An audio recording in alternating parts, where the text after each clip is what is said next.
guys, welcome back to the channel. It's Doshi, and today we are at Third Eye Throwbacks here in the Bronx with my brother Justin, the owner of the store. Brother, thank you for joining us for the channel. Oh, Uh, thank you for coming. Yeah.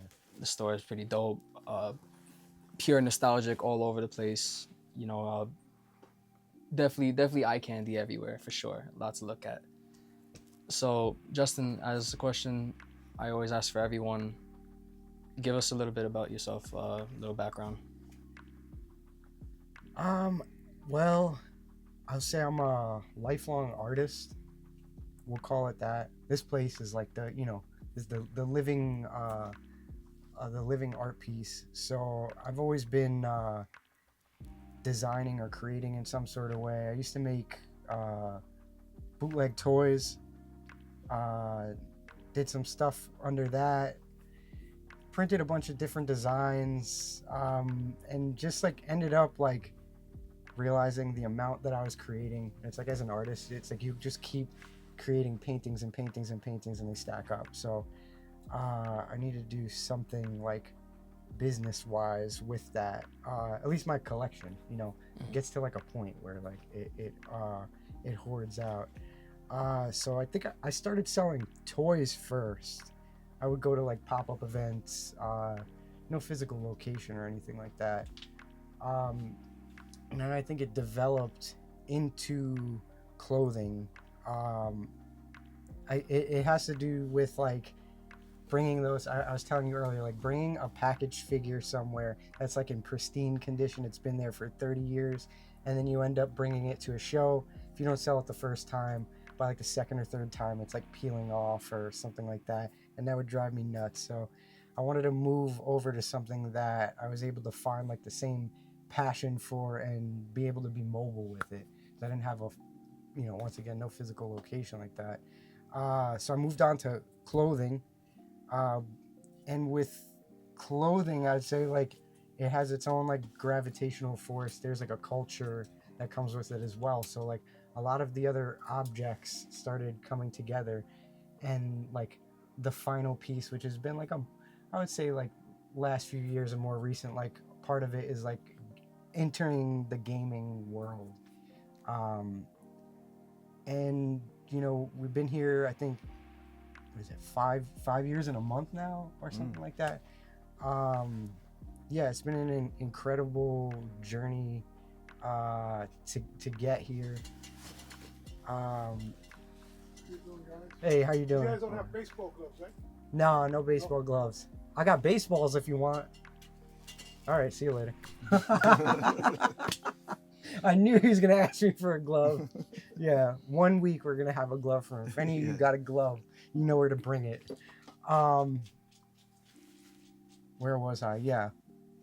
This is I've been doing the resale of curated goods for like some time now. It was like always on and off, but finally I had like reached a point where I just wanted to like commit, and I jumped like off of the cliff completely. That was when I got this place. And was your primary goal in the beginning to sell nostalgic based products, or was it like a completely different vision? I think it's always been nostalgia based products. I don't know if I ever left it like mentally, like I'm like stunted or something, somewhere in between like the 90s and 2000s. I'm like just like stuck there. So like that's the kind of like media,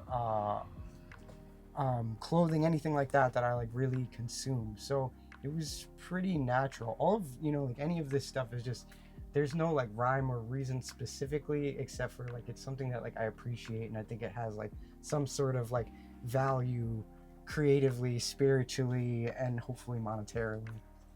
Right, and it gives off that vibe. You have all these TVs behind you, VHS tapes all around. It's clearly stuff that you grew up around. So I'm sure it holds like a deep connection in terms of like you growing up a lot better than today's generation where everything's digital, stuff like that. It definitely makes a huge difference to have like the physical media, the connection to it.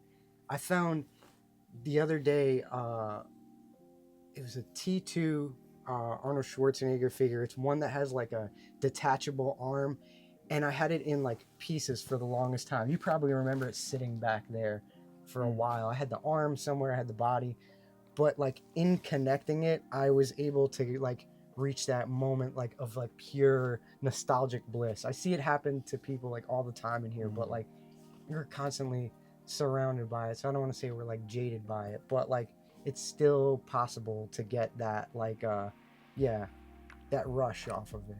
Right. And that figure was it for me. Yeah. And when you have all these trade-ins come in, right? What is the number one traded in item in terms of like what category? I'll say number one that people want to bring in is sneakers. Sneakers is like the number one thing. But more recently, like with like putting the feelers out, people have been bringing consoles. They've been bringing or at least like parts of them. Like now people understand that there's like a value even in something that may be broken or just like not in working condition. Yeah, I would say a lot of larger consoles. I wish there were some handhelds, but a lot of consoles, a lot of P3s, a lot of broken P2s, and we have a plethora of Segas right now. We got good stock in Sega. I saw a lot of Genesis controllers back there. Yeah. Yes, we have Sega Mark 1s, Mark 2s. We got 2 Sega CDs. Sega's for the people. Sega's for the people, yeah.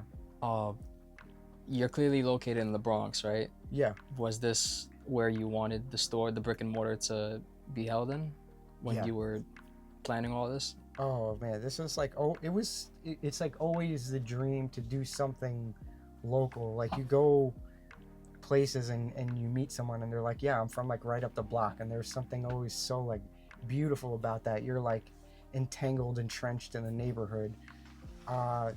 So there always was the goal to have a place in the Bronx. I had initially I was working with a coffee shop, and I had like they called it a studio. It was not like a studio. Someone turned like a shed into like an office, and then they like rented it to me. So that was like one of the variations of this, and like that was where I was able to kind of set up a little bit of an like a private experience that people could shop. And I realized like I needed that door. I needed the access to people. I was like behind another building, like no one was ever gonna like naturally come there. And there's some like very good customers that just come randomly and they never even intended to just get here, but having that window, having access to people was like key. Right, and you're in front of the road, a lot of people walking by around this area, stuff like that. So, and like you said, it's the Bronx, so it's everyone knows each other in a way. There's 100%. Everyone's connected to another person that you might not know. You know, so it's such a small world out here. How do you advertise your store for people to come in? Is it all word to mouth? You pay for promotion, advertising? I'll tell you, I was like scorned with promotion. I think they had got me on Google once on something. I was like 20 cents a click or something. I'm like, sure, this sounds good. And then like at the end of the month, there was like a $400 bill, and I was like, what?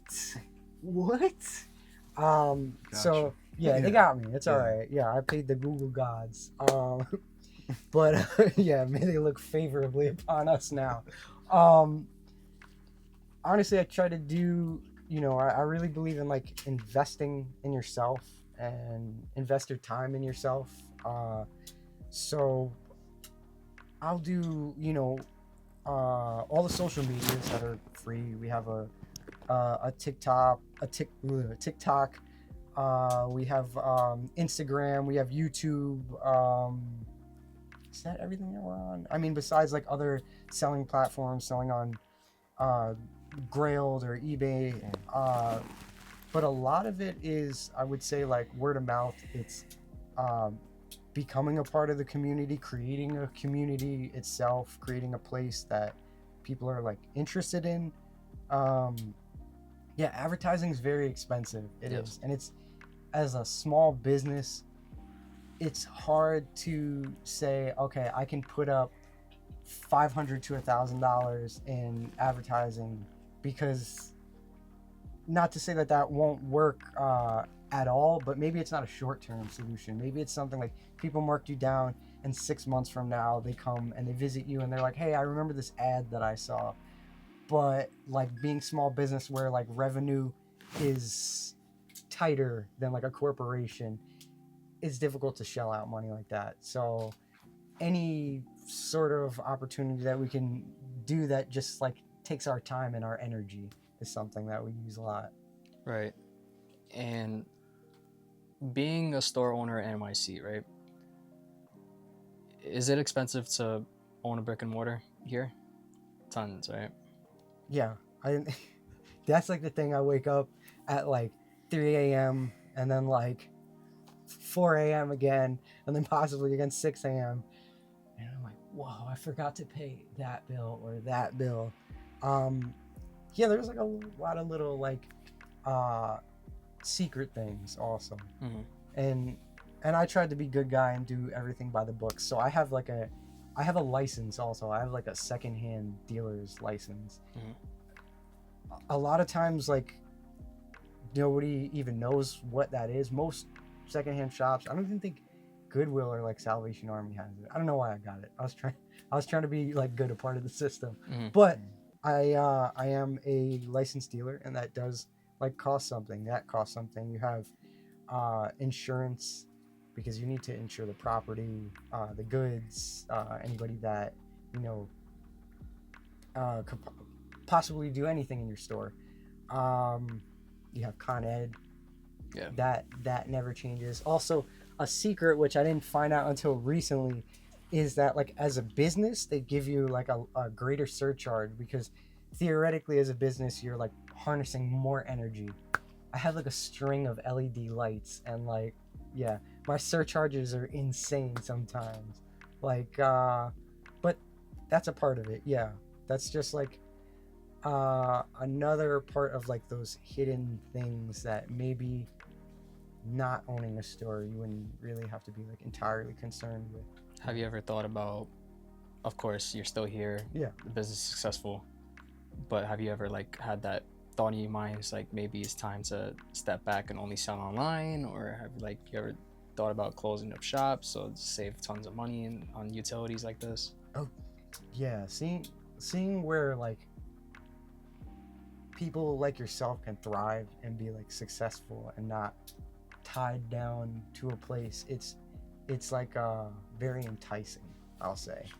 At this point, we're so entrenched. I feel like this is like a sacred place to like myself. I feel like hopefully others. But it does sound nice. I think about like different versions of Third Eye, but it's hard because the people-to-people contact is a big part of it, or is at least a big part of Third Eye. It's not a part of like every business. Every business doesn't need that. But there is also, you know, like pop-ups. There's plenty of things like that. I personally did pop-ups for years.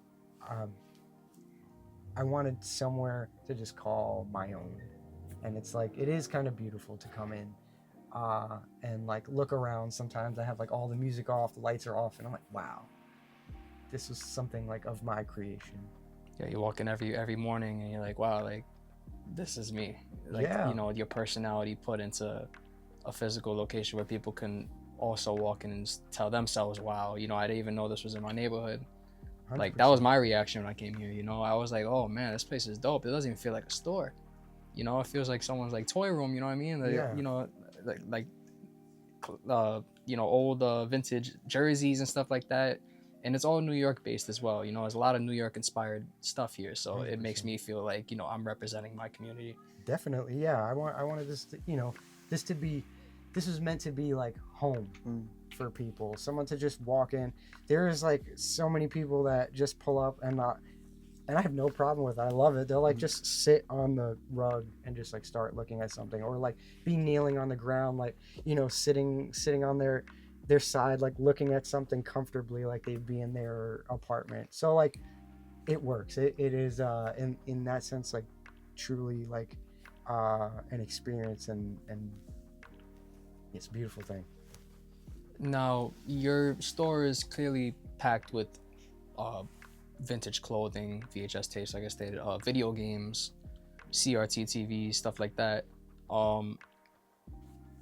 Do you ever have a problem with sourcing by chance? Do you ever go out there, or do you rely on people walking in here? So that's the whole idea of the name of the business, Third Eye Throwbacks. Like, at least perceivably in my mind, I don't have luck in the lotto or anything like that, but like I have luck in other places. It exists like in other places, and in one of the places it happened to be like sourcing things. I think it has a lot to do with that. I love it. There's like I find like deep I find deep enjoyment in it. You know, like I still have a passion for it.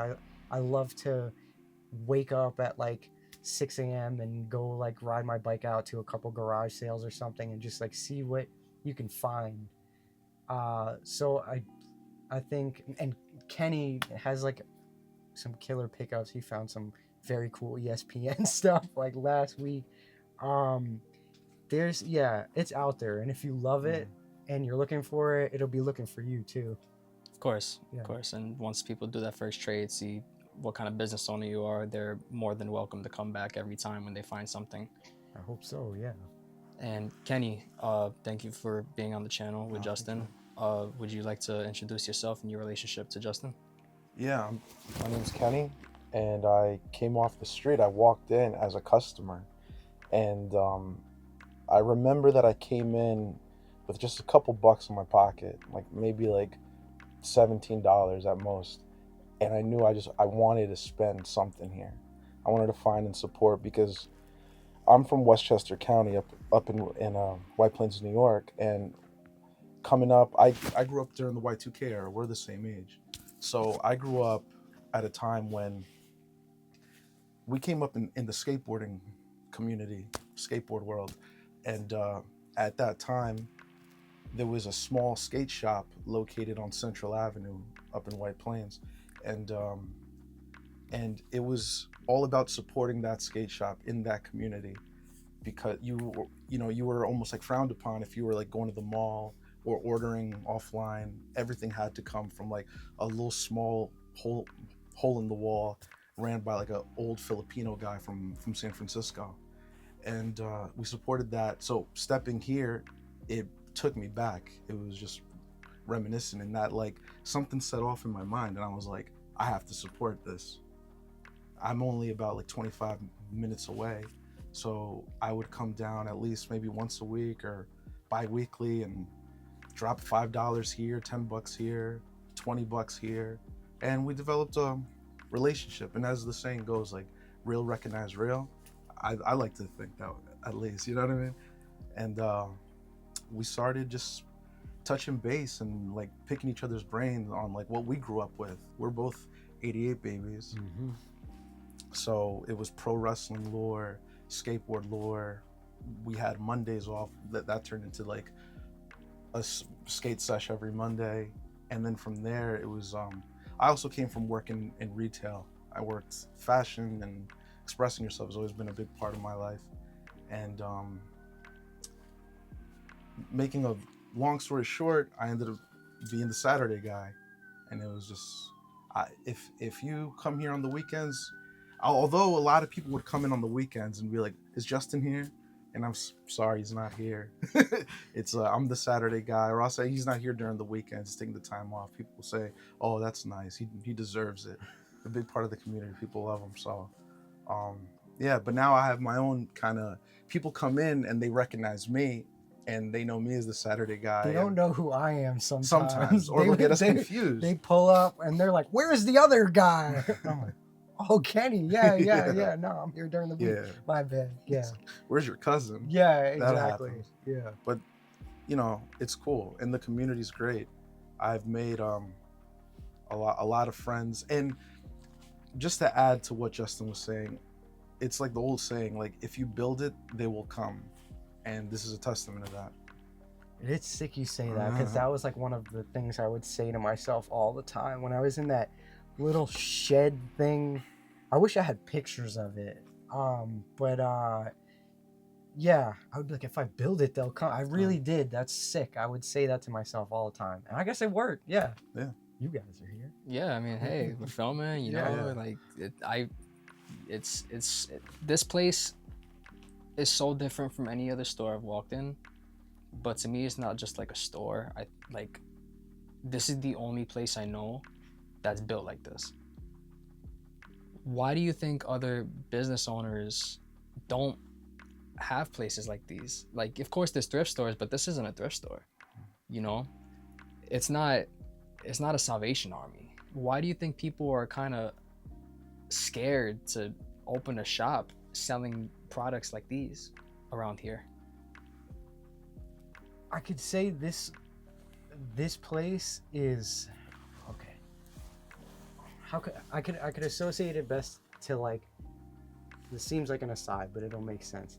You have a band, you put all this time and effort into writing these songs and practicing and making it perfect and getting the show set up, and you do all this, and then like opening night comes and like no one shows up. I think it's kind of like, it's like that, like you're really letting people like into you, like into your like inner sanctum. So I think that there's like probably like a level of fear. There's definitely like there could be like a level of fear of acceptance, because like doing something against the grain is like difficult. But I mean, I feel like there's more to gain. Like I wish more people would open something similar, a passion project. I recognize like I was able to like strategically make like the perfect movements. Maybe not so perfect enough because I opened up during COVID, but I was able to make it through that. It's very like, yeah, strategic movements and like investing in myself. Yeah, because there's barely even video game stores in the Bronx or even in New York in general, you know. But the fact that you're providing different genres for anyone to really just come in and like appreciate it, you know, it doesn't have to be just one particular category of items, genre. It's very interesting that like before you, me and Anthony don't know anyone else that falls into a level like this, you know. Of course, across the street you do have like, you know, there's a game like collector store, stuff like that. Yeah. But with you, it's more home. It's less corporate. No corporate at all, actually. You know. All right, yeah. So I like genuinely, I wish the Bronx had a little bit more passion projects like yours. 100%. It would only make it better. It's like people come here and then they're like, "Where do I go next?" And I'm like, "You go across the street and I guess you could go home." Then yeah, you can go home. Yeah. And you mentioned that you opened up during COVID times. How was that? Like, do you think that was a smart decision from your part to open at a like hard time like that, especially with the lockdown? It was right. I got the keys for this place November 1st, 2019. So it was pre-COVID, but like by like nothing. And so it was like, so it was incredibly difficult. Yeah, like I spent time like crying in here with like, you know, we couldn't have like the store open or anything like that. Everything was like online sale or anything, so it felt, yeah, it was I felt a little foolish, but was able to make it work. you know, you do what you gotta, and then you keep moving forward. Right. Yeah. And you prospered, of course. We're here. A lot of other businesses closed And while I'm grateful. I'm like stood open. eternally grateful for that, infinitely. Yeah. And what's one moment you can recall that was like your favorite moment of opening the store these past 5 years? Oh man, it's so hard. It's such a TV show in here. It's like there's like so many new experiences and like a cavalcade of characters. Like there's like yeah, you could write books and movies forever.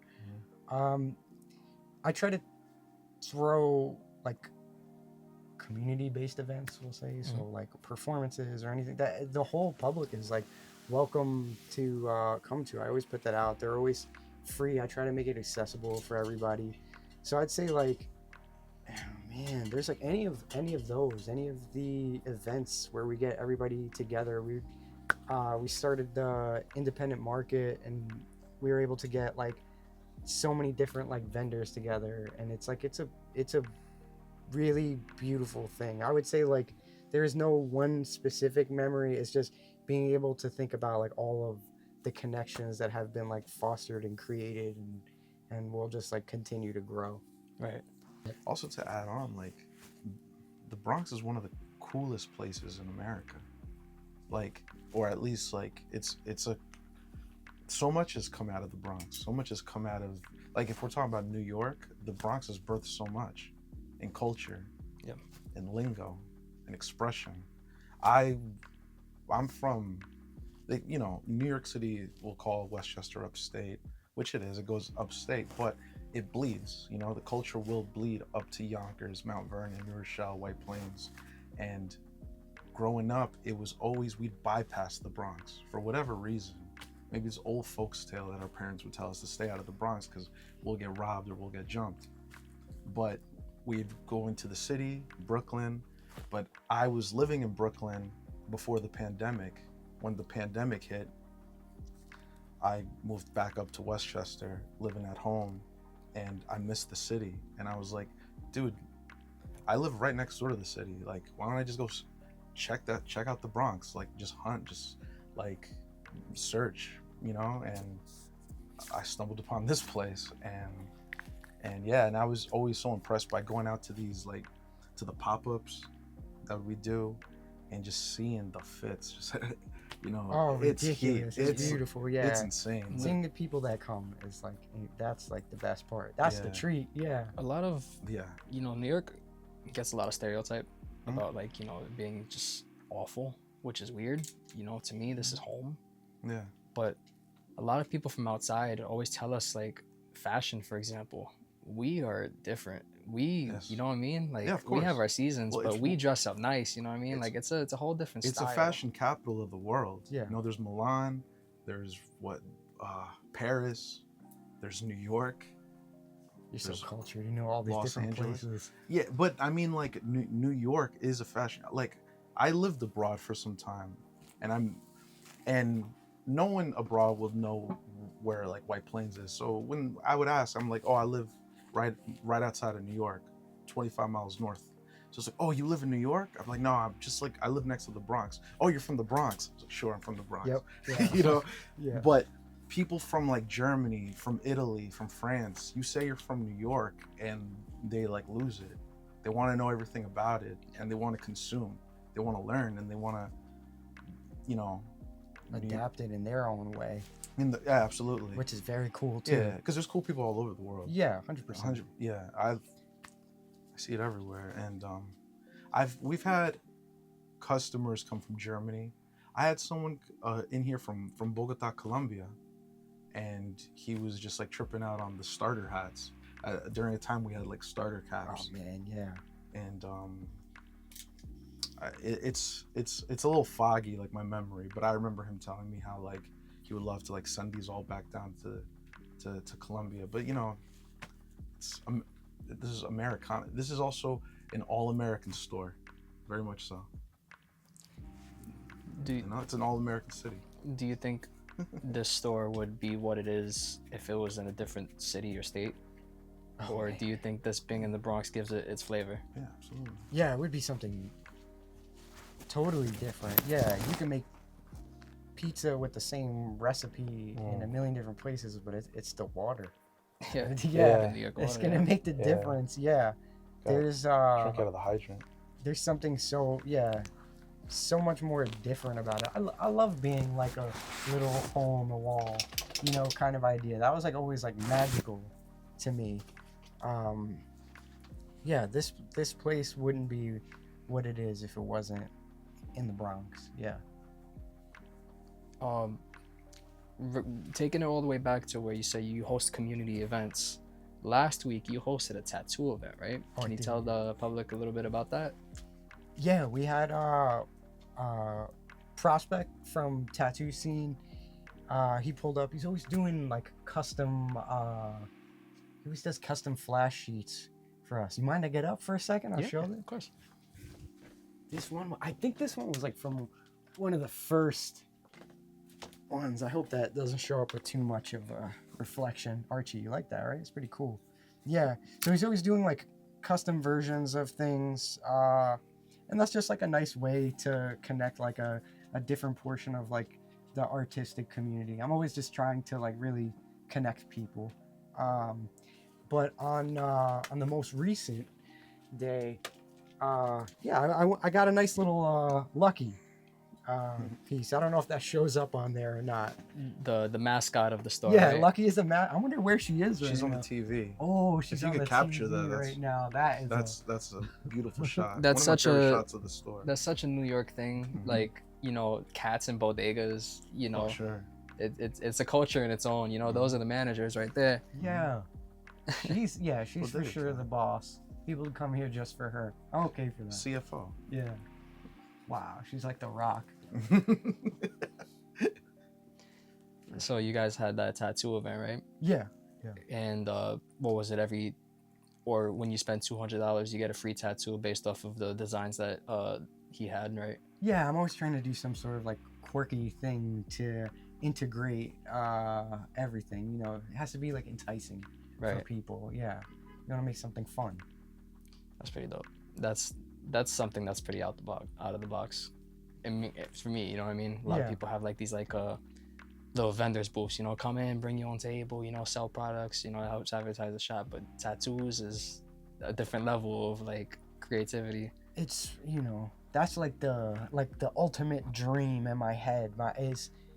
Is like to have like a factory space, and be able to have smaller businesses. They don't even have to really necessarily be related, but like independent businesses of people, just together in a community. There used to be one in Brooklyn that like had inspired me. I think it was called The Loom, and there was like a coffee shop, a tattoo shop, a yoga studio.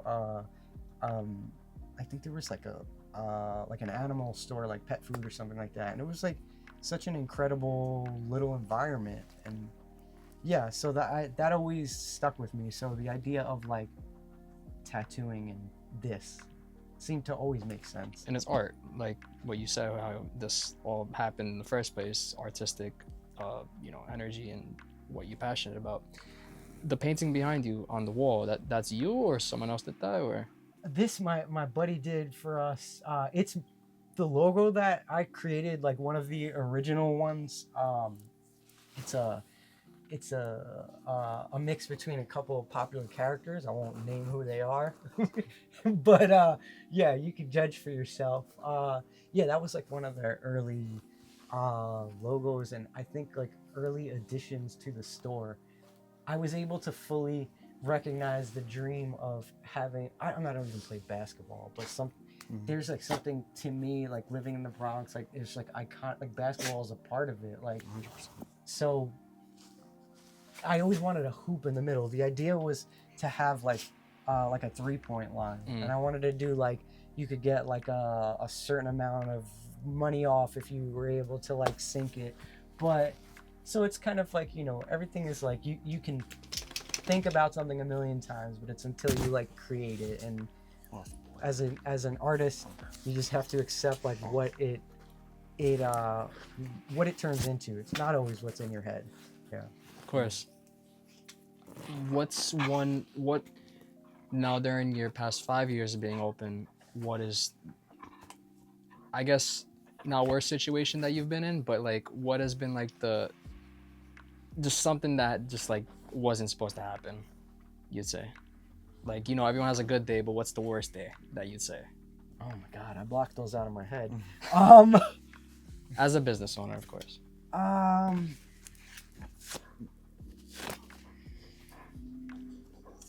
It's hard. I would say like someone stealing something. Yeah. That's like pretty low because I'm like we're both very like trusting guys, and it's kind of like what I'm never gonna like look at someone any sort of way because like I don't know you, so I'm just gonna like maybe it's a silly way, but like I'm gonna trust you, and like you're in the inner sanctum, like you're in a safe space, so just like act accordingly.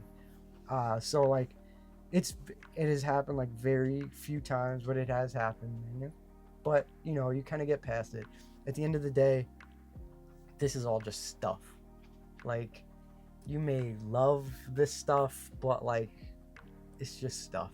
Yeah. There's more of it. You'll find another one. It could be the rarest thing in the world, the rarest, and I'm sure you'll find another one. I've come across things 2, 3, 4 times I would never imagine. So yeah, it's a matter of Archie, what's up? You got something to say about that? You destroyed a few things, but it's okay. Yeah. So I would say that. Like it's that would be it. Otherwise, it's all a part of the job, as they say. Of course. So Justin, what has been your favorite trade-in so far ever since opening up the store? Oh man.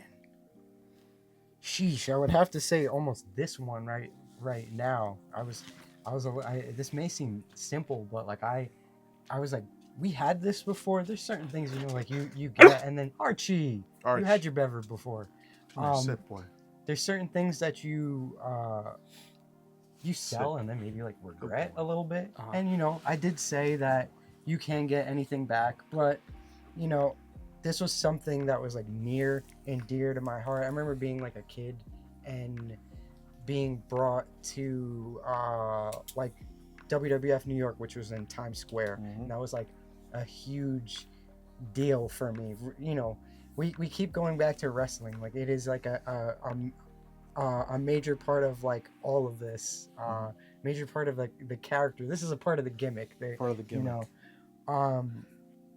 So this for now specifically. No Mercy. I lived on No Mercy. Still to this day, I challenge any wrestling game to be that good because it's not, and it never will. Yeah, everyone tells me the same thing.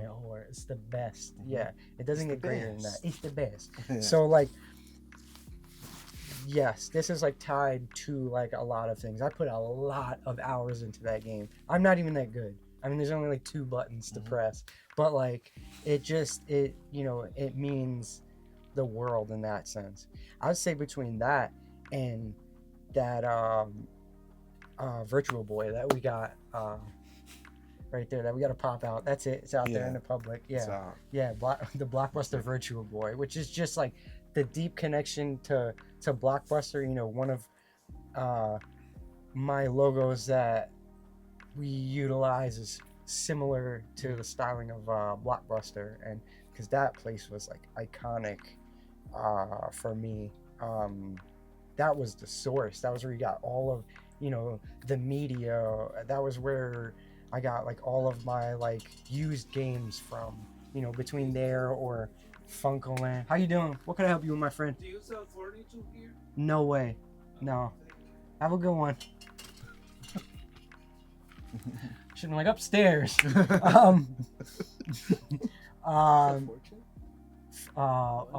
Furniture. Furniture. Oh, now you caught me off guard. I'm like, I couldn't. They tell fortunes over there or furniture. Yeah. So I was there. I heard 42s. No. Now you got me worried. We might have it in the back. I just told him, get out of here. You don't want toys or games? Get out. Get out. Yeah. Yeah, I lost myself in the sauce. He lost me along there. No, that's all good. Blockbuster. Blockbuster, correct. Love it. Mhm. That's it. That's the main, you know. And what is the most prized possession in the store? What is like the most expensive item you currently hold right now? Oh man, the game that I can never remember the name of. Rule of Rose? Where is it? Can we pop it up? Like, yeah. Michelle clip of it. Yeah. Yeah. Edit Rule it of like they edit Rose. Chris Yeah. Jericho's belt. Like that's like one of that's like one of those things where like a part of this business, like there is no way to know everything, and so that's like one of those like beautiful things that came in. That came in like a garbage bag of stuff, if you can imagine. Yeah. So that was like just part of a. It was a part of something, yeah. I had no clue even the value of it because I'm like, I never played this game. This is not good. And I just like put it in the back. And my buddy from Nerdy Over 30 pulled it. He was like, "Why is this sitting on your shelf back here?" And I was like, "What is it, dude? Who cares about this?" But yeah, yeah, that's where it is. It's just like I'm always learning, and that's like one of those beautiful things. Sometimes you like pick up a piece of gold and you don't even know it, but it always pays to like be open to like new things because you never know what you can discover. Lucky, come over here. Archie, come here, fella. A lot of things going on. Yeah, a lot of stuff over there. Do you plan on expanding the business at all? Opening another location, which I'm sure would be a little difficult to replicate, and also I'm sure you don't have any employees. It's just you, right? And Kenny, of course. It's the two of In the us. flesh, baby. And no, I like it like that. I mean, I would love to, like we always talk about like a Westchester version. That's like, the goal. I would say earlier on in my career of life, I wasn't as goal oriented as I am now.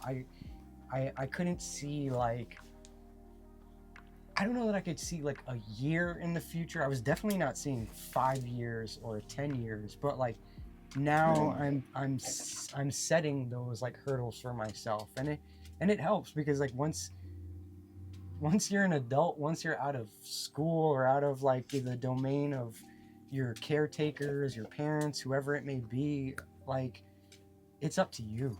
So you got to have that like passion inside. So the long of it is, I would love to open up a satellite unit, and I think there are other creatives that feel the same way or can even create a space that is similar in its nature. Yeah. You would never think of like opening up a location just for clothing and just for games. No, right? It has to be one melting pot in the same space, correct? Yeah, it's like when it's just like, what is it, homogenous? Am I using that right? When it's just one thing, I can't say that it's boring because there's something for everyone. Just for me, I feel it to be like more appealing when it's like all encompassing, because like something is not just one thing. Like there's like multiple facets about it. Like to think about like what is this Link Legend of Zelda.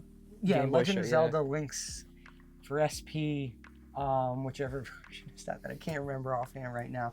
But the point being is that it's like not only like a collectible game, a beloved game, but like it is like a piece of like, it's a piece of fashion. Like it's clothing, yeah. And so like things bleed over and they're like much bigger than one thing. Some people will take just one thing and make it their entire personality, and that's beautiful too. And it just shows like how many different facets you can take something into your life.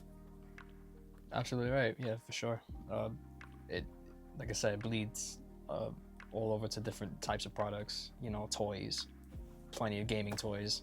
Oh man. Cards. There's plenty of cards that come from video games, board games, stuff like that. So. And the toys. There used to be a spot So we gotta see the Westchester spot was Henry's. For anybody that that's right. remembers that name. Another name that may ring bells to someone in the Bronx is K&S. They were in Westchester Square, and these are like places that, like, you know, this was like not just my mind. This was me absorbing like different places, going to like St. Mark's Comics or Forbidden Planet or like Zoomies back in the day when there was the couch and you could play Tony Hawk's in there. There's a lot of different like components to it, and you know, we're bringing it into like one space here. Right. Would you recommend anyone jumping into this hobby or business in general? So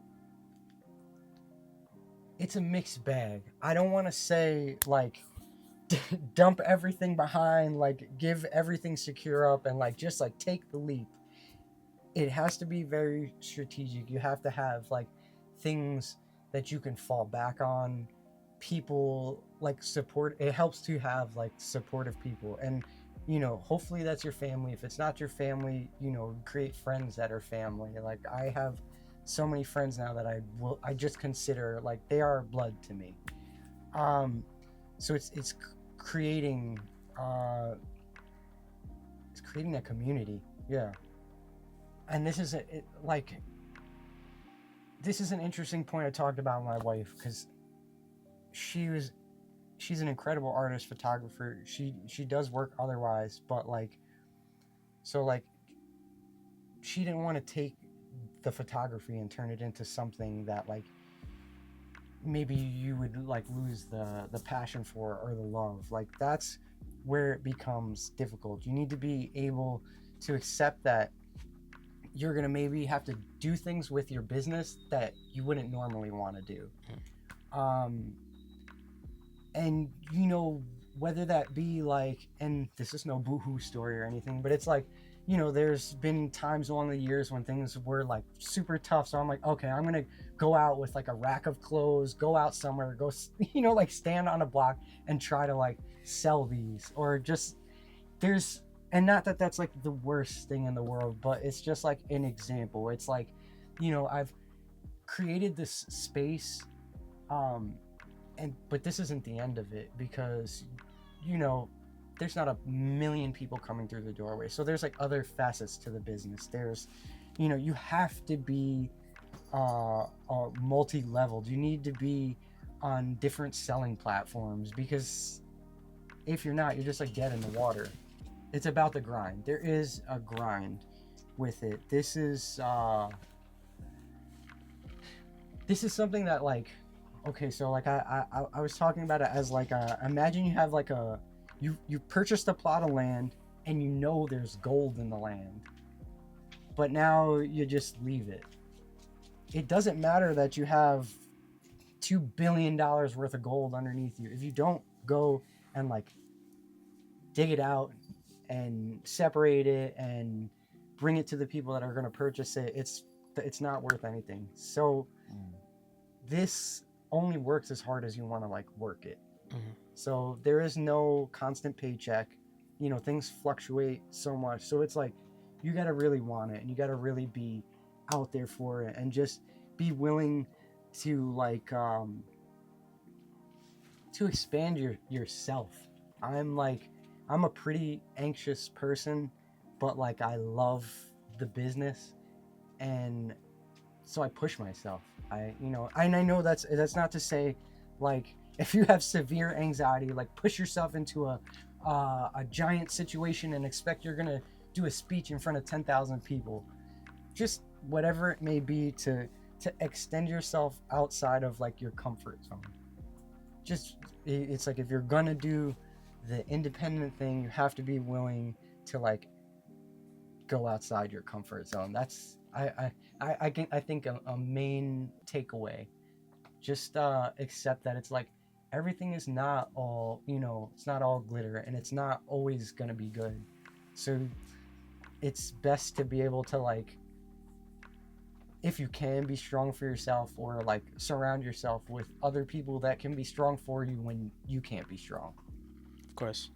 course, that support system is definitely the backbone of what keeps you going. You know, it's not always about the money. No, It's about the pride of what you own and what you created that people will appreciate around you.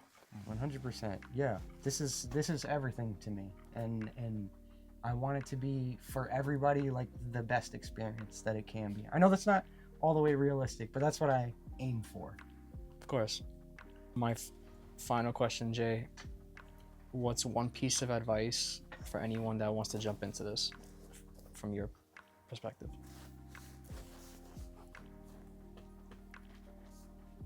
I would say I keep going back to community. So, in whatever way you can, whether that be if you're going to events or showing up at someone's performance or even going to someone's shop and like if you don't have money, buy a $2 sticker or something. Like, entrench yourself in what you like you want to be about. Like it's 360 degrees. It's more than just like one level of something. Like, immerse yourself in it, but also understand like the realities of it. And I guess like that's like the options, like weigh all of your options and see what you're willing to sacrifice. And it's always a matter of like you don't want to burn the candle at both ends, because that's not good for anybody. So you always need to find like a healthy balance. I'm getting there. I'm not like perfect at it. Sometimes I'm like super tired. You know, this is a very forward facing position. There's a lot of energy that goes out into it, but it's a matter of like finding like your comfortable space, finding like your happy place, and allowing that to like power you through like everything. Like, use that as your motivation. We can only motivate ourselves at like the end of the day. So believe in yourself. Yeah. I never used to believe in myself and I do now. Yeah. That's I real. believe in myself. You hear it first. That's real. So, Jay, where can everyone find you? We're Third Eye Throwbacks on everything, on at Third Eye Throwbacks on Instagram, on TikTok, as well as YouTube. You can find us on Grailed as well. We don't put a ton of the stuff online because we want you to like come here. This is about the experience ultimately. Yeah, I think that's it. And thirdeyethrowbacks.com. Yeah, we got a couple of things on there, but it's about coming here. We want you And come visit us. where's the location? 3004 Middletown Road, the center of the universe, Bronx, New York. Represent, my brother. Guys, thank you for being part of our YouTube channel. Thank you for having us. It's been an honor. You guys are taking it home, you know, born and raised in the Bronx, very humble to come up where we live from. You know, not everything is easy out here at all. It's super hard, but as long as we can make ourselves come up, you know, and represent what we stand for, I think that's so like the most important part, you know. But yeah, guys, thank you so much. Thank you. Awesome. Thank you for everything. Yeah. Boom, guys, that wraps up today's interview with Justin and Third Eye Throwbacks. Be sure to check out his store. All the links in the description will be available to you guys. Follow his Instagram. Come shop with him. This store located in the Bronx, this hits home. So this episode is pretty special to me, at least. You know, but support your local businesses, guys. You know, they'll treat you as good as you treat them. And stay tuned for the next episode. Guys, plug into Nostalgia the Doshi. I'll catch you all later.